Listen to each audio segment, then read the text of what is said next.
Hello everyone, in today's video I will be reviewing these, the new Rapido 009 wagons. So very quickly before I show you the wagons, I'll show you the box. Zoom out here a little. As you can see, they just come in standard Rapido UK packaging, and they just have a little logo here saying they're a narrow gauge item. If I open the box very quickly, not to show you the blister pack, because that's boring, but to show you this pamphlet here. This talks all about their new 009 all-purpose wagon range, which is what these are from. On the back here, you can see they have drop-side open wagons, tankers, gunpowder vans, covered vans, peaked roof vans, man riders, livestock wagons, stake wagons, and brake vans. And I've only gotten 2 gunpowder vans and a tanker, as you can see here. But I am considering getting a few more of these. I'd like to get some covered vans for sure. And I've thought about getting an open wagon and possibly a man rider, because I think they're really neat pieces of rolling stock. So anyways, that's enough of the packaging. What you're here to see, I'm sure, are actually the models. And as you can see, these are absolutely tiny. I'll start first by looking at the gunpowder vans. I bought 2 of these. They're both in black liveries, which I didn't realize really I'd done. I just wanted one in a traditional gunpowder van livery, and one, I really liked this diffuse livery. I thought it was a cool reference to the diffuse it tankers in Thomas the Tank Engine. And when I ordered these, I didn't realize Bachmann are actually making diffuse it wagons in their Thomas range, so I might have to pick up a few of those, because I think they're pretty neat. But anyways, coming in closer, you can see just with my finger here how tiny these are. And for scale here, I'm just going to bring in a 00 gauge standard gunpowder van made by Dapple.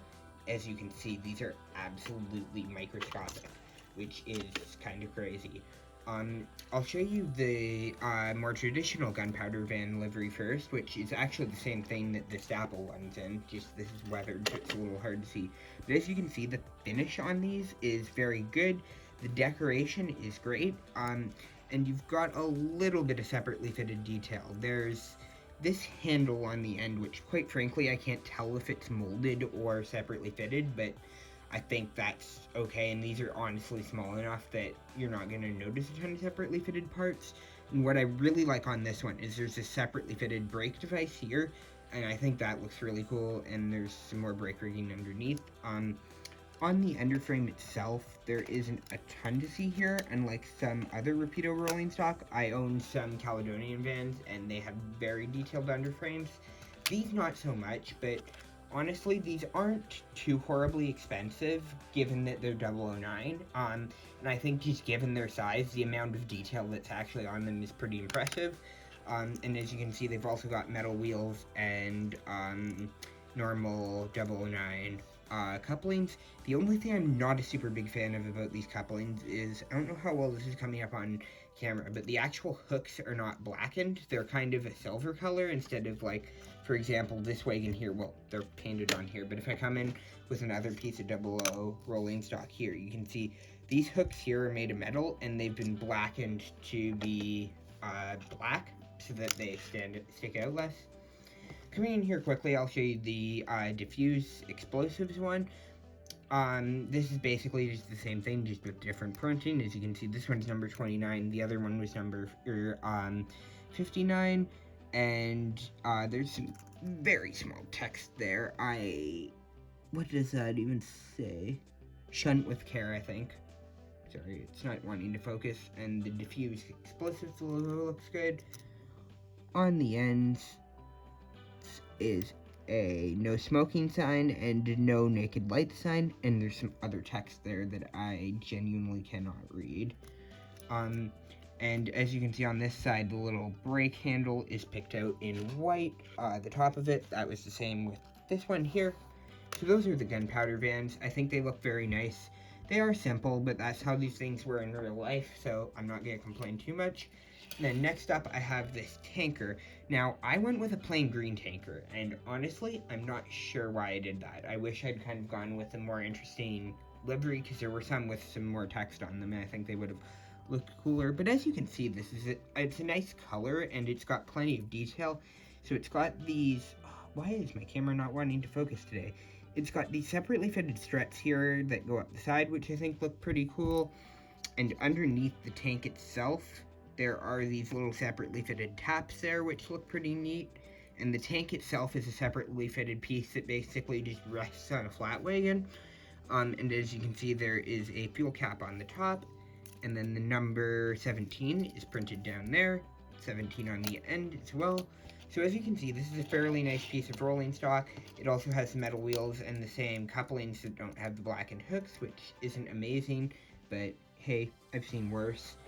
And then just for comparison, I've got, this is not anywhere close to the same thing. This is an Oxford Rail 14-ton tank wagon, but I just wanted to show you just how tiny these OO9 wagons are. As you can see though, these are completely not even similar tank prototypes. Like, this is basically just a tank mounted on a flat wagon. This is like actually a tank car. So they're a little bit different. But yeah, that's the close-up of these 3 new wagons from Rapido. I think they're great, and I love the look of them. But for now, I'm going to get them down on the layout and pull them behind the double Farley, since that's the only OO9 locomotive I currently own. So I've got these wagons set up on the track behind my double Farley with a brake fan on the back, and as you can see, they run very nicely behind the Farley, and it has no problem pulling them, as they're very lightweight and freewheeling, and the Farley is a reasonably powered full OO9 locomotive.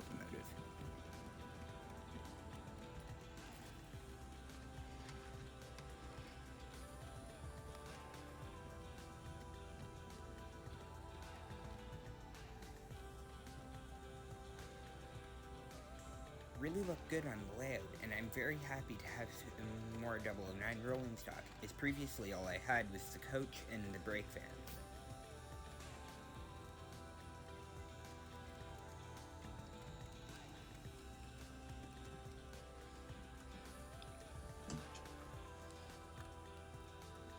I hadn't gotten my OO9 stuff out for a little while either, so it was really nice to get the Farley out for another run and now have a slightly longer train for it to pull. And to be honest, I'm pretty impressed with these, and I'm considering ordering a few more of these wagons.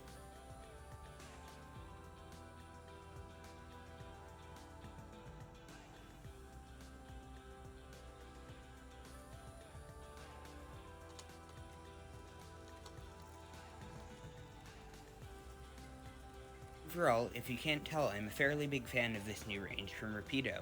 It's nice just to have some new OO9 wagons that aren't quite as expensive as the ones from the likes of Bachmann and Pico, and are still well detailed even if they aren't based off of a real prototype.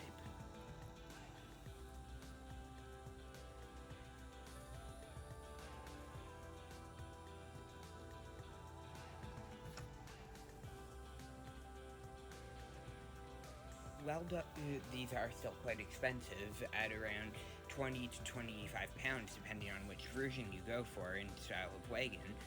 I do not think that's too bad of a price, as Bachmann and Pico charge slightly more, and while Bachmann's are nice, are a bit nicer and based off a real prototype, and Pico's are based off a real prototype, but the less said about the quality of Pico's OO9 rolling stock, the better, I feel. I do think that these are a good middle ground for people who just want some variety in their trains and don't care about 100% accuracy.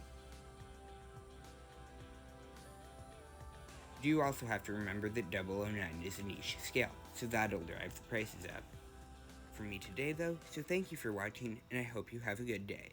I'll see you in the next video. Bye!